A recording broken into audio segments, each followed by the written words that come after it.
ఉగాది తెలుగు ప్రజల ముఖ్య పర్వదినం. ఉగాది వేడుకకు కర్నూలు జిల్లా కేంద్ర బిందువుగా మారింది. ఇది కేవలం తెలుగు వారికే పరిమితం కాదు, కర్ణాటక వాసులు కూడా ఈ ఉగాది నాడు అనాదిగా వస్తున్న ఆచార సంప్రదాయాల్ని పాటిస్తూ వస్తున్నారు. ఇదే ఇప్పుడు కర్నూలు జిల్లాలో సందడి తీసుకొచ్చి పెట్టింది. ఉగాది నాడు శ్రీశైలం మల్లన్న మహానందీశ్వర స్వామి దర్శనం చేసుకోవడం, నందవరంలో కొలువు తీరిన విశాలాక్షిని దర్శించుకుని మొక్కులు తీర్చుకోవడం కోసం కర్ణాటక వాసులు భారీగా కర్నూలుకు తరలివస్తున్నారు. దీంతో కర్నూలు జిల్లాలో కొత్త సందడి నెలకొంది. ఎటు చూసినా కన్నడ భక్తులే కనిపిస్తున్నారు. కందనవోలు కన్నడ భక్తులతో సందడిగా మారింది. శ్రీశైలం మల్లన్నను అల్లుడిగా భ్రమరాంబిక అమ్మవారిని తమ ఇంటి ఆడపడుచుగా భావించి కన్నడిగులు చీరె సారెతో తరలివచ్చారు. సుమారు 800 కిలోమీటర్ల మేర పాదయాత్రలు చేసి నల్లమల అటవీ ప్రాంతం నుంచి వచ్చే కన్నడ భక్తులతో శ్రీశైలం పరిసరాల్లో శివతత్వం వెల్లువిరుస్తోంది. ఉగాది నాడు స్వామి అమ్మవారికి జరిగే కళ్యాణం అనంతరం నిర్వహించే రథోత్సవాన్ని చూసి వీరు తరిస్తారు. స్వామి అమ్మవారి దర్శనం చేసుకుని మొక్కులు తీర్చుకుంటారు. తమ ఇంటి ఆడపిల్లలకు పసుపు కుంకుమ ఇచ్చి ఆ అమ్మవారికే ఇచ్చినట్లు సంతృప్తి పడతారు. శ్రీశైలం మల్లన్న అమ్మవారి దర్శనం చేసుకుంటే సకల శుభాలు జరుగుతాయని వీరి విశ్వాసం. స్వామివారి ఆవాస స్థానం 12 జ్యోతిర్లింగాలు ఒక లింగం, 18 శక్తిపీఠాలు ఒక శక్తిపీఠం, అటువంటి అన్నీ కలిసి ఉండేది ఒకే ఒక చోట ప్రపంచంలో మన శ్రీశైలం. అటువంటి శ్రీశైలంలో ఈ ఉగాది సందర్భంలో కర్ణాటక భక్తులు కాలిబాటతో వచ్చి బ్రహ్మరాంబ మల్లికార్జున స్వామి వారిని కొలుచుకుంటూ ఆ బ్రహ్మరాంబ అమ్మవారిని ఇంటి ఆడ కొలుచుకుంటూ వడిబియ్యం పోస్తారు. కాబట్టి there is a nickname to Mallikarjuna Swamy, Karnataka అల్లుడుని. ఇక్కడ వచ్చి పాతాళగంగా స్నానం చేసి భక్ష్యాలతో మల్లికార్జున నైవేద్యం పెట్టి పండగ చేసి ఆచరించి కొత్త సంవత్సరం ఇక్కడనే ఆచారం. అది ఒక అనవాయితీ పూర్వకాలం నుంచి కర్ణాటక భక్తులకు. అటువంటి ఒక సందర్భంలో ఇది హేమరెడ్డి మల్లమ్మ గారి దేవస్థానం.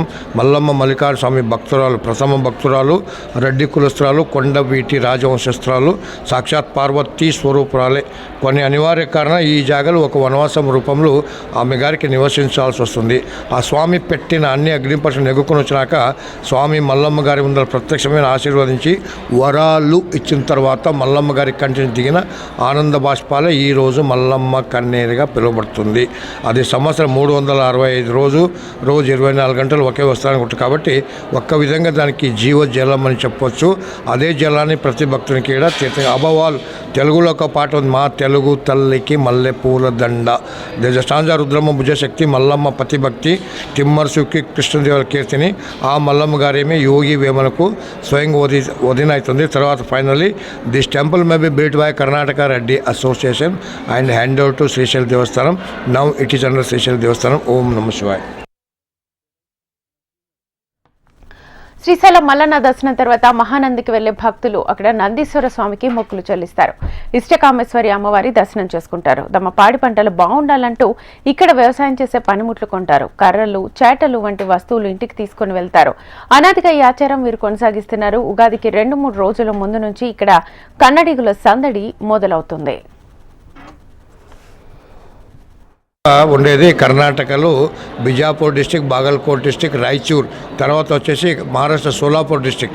అక్కడ నుంచి కంబి అనే ఒక మల్లయ్య, సెకండ్ మల్లయ్య ఒక ఇది అనవచ్చు ప్రతిరూపం. అది కావడి మాదిరిగా మోసుకుంటూ ఓం నమ శివాయ మల్లయ్య ఉగే ఉగే అనుకుంటూ శ్రీశైలం పాదయాత్ర మూలక వస్తున్నాం. అది ఒక అనవాయితీ పూర్వకాలం నుంచి, ఇప్పుడు కాదు, పూర్వకాలం నుంచి శ్రీశైలంకి పాదయాత్ర వచ్చే ఒక అనవాయితీ. దాంట్లో కంబి పూజ. ఓం నమ శివాయ.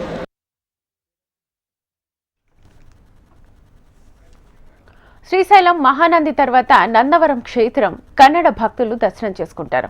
ఇక్కడ వెలిసిన చౌడేశ్వరి అమ్మవారు కాశీ విశాలాక్షిగా భక్తులు నమ్ముతారు.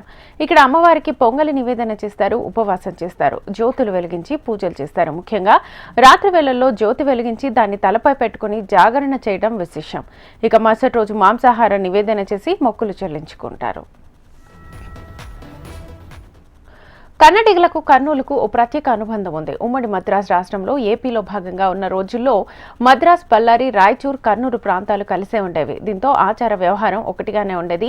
రాష్ట్రాలు విడిపోయిన నేపథ్యంలో రాయచూర్, బళ్ళారి కర్ణాటకలోకి వెళ్లాయి. అయితే ఆచార సంప్రదాయం మాత్రం అలాగే ఉండిపోయింది. ఇదే ఇప్పటికీ కొనసాగుతోంది.